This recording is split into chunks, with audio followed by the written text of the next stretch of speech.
everybody. As you could probably tell from my very shaky entrance, I've been hitting the eggnog extra hard to get into the holiday spirit. Got a fan of eggnog, huh? Very nice. Who's ready for a seasonal tale pulled straight from the public domain? Who's ready to see Wolverine live and in the flesh? Yeah, I'm ready for that too, but he's not here today. Yeah, he's got a scheduled off day, but you can boo him if you'd like and tag him in the comments. Yeah, at least he left a tiny present under the tree. Really is small, isn't it? But you know what? It's the thought that counts, not the size.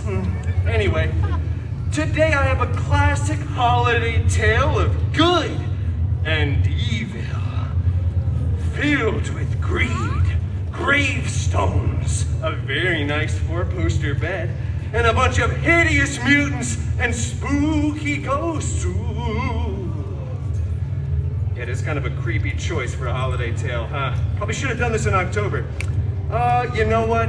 We're already all out here, and this is the specific story that they're paying me to do on the schedule, so let's get on with it, shall we? You can clap. No, yeah, you can clap. You can. Thank you.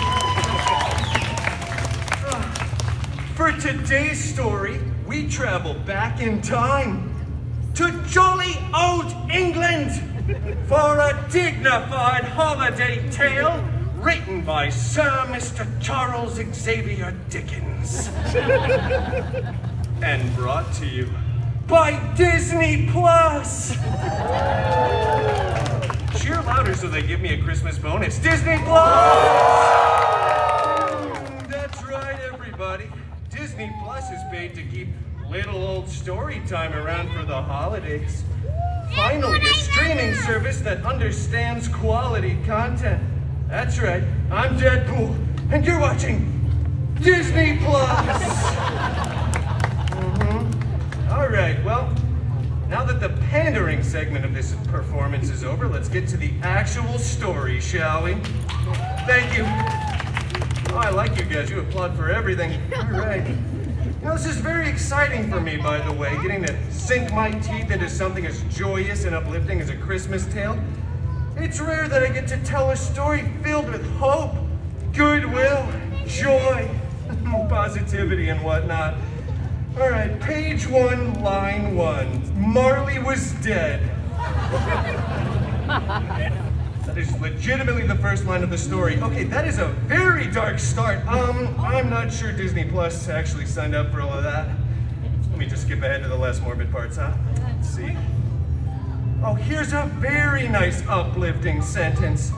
The meanest old curmudgeon in all of London town was a vile, ugly, hairy, smelly, miserly, prickly old brute by the name Loganezer Scrooge. Old Scroogey really did not like the holidays and always went around saying, "Bah humbug, bub," whatever that's supposed to mean. He had a very handsome, charming, and extremely funny employee by the name Wade Cratchit Pool. Wade Cratchit Pool. Yeah, you see what I did there? Thank you. Poor old Wade, he just wanted to enjoy the holiday season, have literally a single day off in his entire career. But old Scroogey was like, "Get back to work and count me money, bub. Come on now, right? Come on." He was really not a nice person.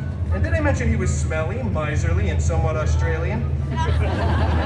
Well, anyway, because Scroogey was such a naughty little mutant, he was visited by one of his dead partners. One of his ex-partners, if you will. He was an X-Men, and he tells him that he'll be visited in the night by 3 ghosts who will help show him the true spirit of the season. This really troubles Scroogey, who sleeps very uneasy that night. Kind of like when you have one too many chimichangas before bed time. Suddenly, a bright light shone through his window. He sauntered over, as hairy and ugly as he was, opened up the curtains and saw that it was none other than Johnny Storm, all flamey and bright, Not Steve Rogers like we all clearly wanted, but that's okay. Yeah, Johnny Storm is still cool. Well, actually, he's not really cool. He's more so hot. Yeah, that person agrees.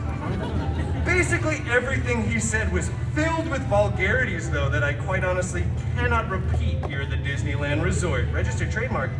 But long story short, he shows Scroogey his sad past. His sad X-Men Origins Wolverine, if you will. And I will. And then the Ghost of Christmas Present shows up, and it's just this giant, child-minded figure, way larger than a normal man should be, with a body made completely out of metal and a very obnoxious Russian accent. It sounded a little something like this. Lokanizar Scrooge! Gaze upon the Cratchit Pool family and see your shame. He shows them a picture of a beautiful Cratchit Pool family living in a small but humble studio apartment off of Pico and Crenshaw. Blind Owl was there, Dog Pool, and little tiny Peter Pool, who was obviously sickeningly ill and leaning on a small crutch. They could barely get by on the meager salary that Wade's boss had given him. Believe it or not, this actually caused Scroogey to feel the first true emotion he's ever felt in the hundreds of years on this planet. So emotional, in fact, that it caused a single tear to trickle down his chiseled, mewing jaw, soaking into his luscious mutton chops. It was like the ending of a perfect rom-com. Like the proposal. Anyway, then the Ghost of Christmas Days of Future Past showed up, and honestly, I'm not gonna go into all that. It was kind of scary. The timeline gets all convoluted. It almost ruined the franchise, quite honestly, but the ghost shows Scroogey that he needs to keep the spirit of the season deep within his heart all year round. Yeah, you can clap for that, kid. That is a good positive message. Thank you. No, yeah.